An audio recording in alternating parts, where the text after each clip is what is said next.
Karthigai Deepam serial April 4 இன்னைக்கான எபிசோடில் என்ன நடக்கலாம் அப்படிங்கிறத ரிவ்யூவாக பார்க்கலாங்க.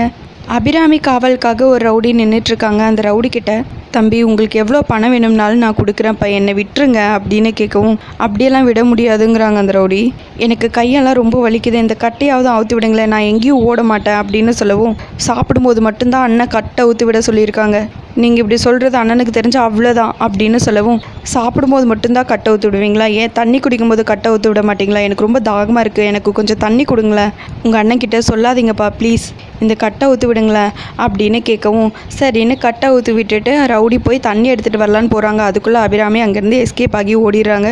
தண்ணி எடுத்துகிட்டு வந்து அந்த ரவுடி பார்க்குறாங்க, அங்கே அபிராமி இல்லைன்னது உடனே நேராக அவங்க அண்ணன்கிட்ட போய் சொல்கிறாங்க. 2 பேருமே சேர்ந்து அபிராமி ஓடின வழியிலேயே பின்னாடியே ஓடி போய் பார்க்குறாங்க. அவங்க அங்கங்கே மறைஞ்சு ஒளிஞ்சு திரும்பவும் ஓடுறாங்க. அதுக்கப்புறம் ஒரு சந்துக்குள்ளே போய் ஒளிஞ்சுக்கிறாங்க.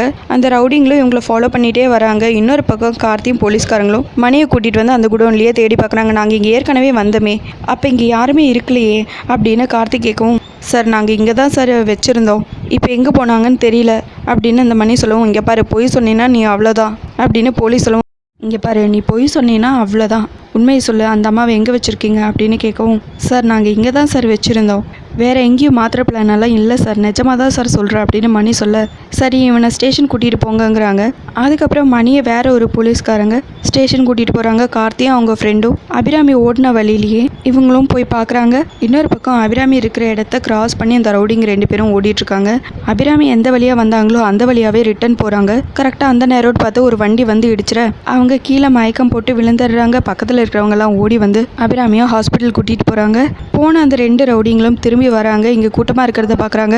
என்னாச்சுமா அங்கே அப்படின்னு கேட்கவும், 50 வயசு இருக்கிற ஒரு அம்மாவை வண்டிக்காரன் வந்து இடிச்சிட்டான், அதனால ஆட்டோவில் ஏற்றி அனுப்பிச்சிருக்கோம் அப்படின்னு சொல்லவும், அந்த அம்மா இவங்களான்னு பாருங்க அப்படின்னு சொல்லிட்டு ஃபோனில் இருக்கிற ஃபோட்டோவை காட்டுறாங்க. ஆமாம் அப்படின்னு சொல்லவும் 2 பேரும் பயங்கரமாக டென்ஷன் ஆயிடுறாங்க. கரெக்டாக அந்த நேரம்னு பார்த்து ஐஸ்வர்யா கால் பண்ணுறாங்க.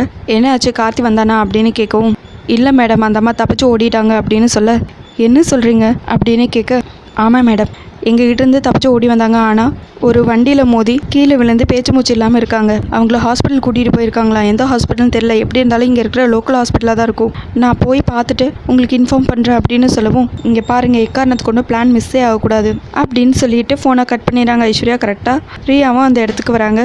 நடந்த எல்லா விஷயத்தையும் ரியா கிட்ட சொல்கிறாங்க. ரியா ரொம்பவே பயந்து, உங்களுக்கு எந்த பிரச்சனையுமே இல்லை, ஆனால் எனக்கு தான் பிரச்சனை, இதில் மட்டும் என் பேர் வெளியே வந்ததுன்னா என்னை வீட்டை விட்டே வெளியே அனுப்பிச்சிடுவாங்க அப்படின்னு சொல்லவும், அதெல்லாம் எந்த பிரச்சனையும் வராது, எல்லாத்தையும் நான் பார்த்துக்கிறேன், நீ கூலாரு அப்படின்னு சொல்லி ரியாவை அனுப்பிச்சி வைக்கிறாங்க ஐஸ்வர்யா. இன்னொரு பக்கம் அபிராமிக்கு ஹாஸ்பிட்டலில் ட்ரீட்மெண்ட் போயிட்டுருக்கு. அதுக்கப்புறம் இது ஆக்சிடென்ட் கேஸு அப்படிங்கிறதுனால போலீஸ்க்கு இன்ஃபார்ம் பண்ணணும் அப்படின்னு ஸ்டேஷனுக்கு இன்ஃபார்ம் பண்ண சொல்கிறாங்க.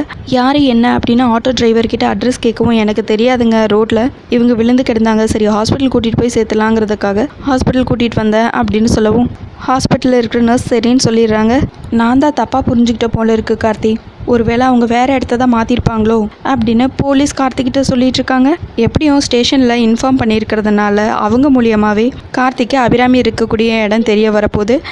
அதுக்குள்ளே இந்த ரவுடிங்கெல்லாம் சேர்ந்து என்னென்ன பிளான் பண்ணி திரும்பவும் அபிராமியை கடத்த முயற்சி பண்ணுறாங்கங்கிறது வரக்கூடிய எபிசோடில் பார்க்கலாங்க. உங்களுக்கு இந்த வீடியோ பிடிச்சிருந்தா லைக் அண்ட் சப்ஸ்கிரைப் பண்ணி நம்ம சேனல் சப்போர்ட் பண்ணுங்கள். தேங்க்யூ.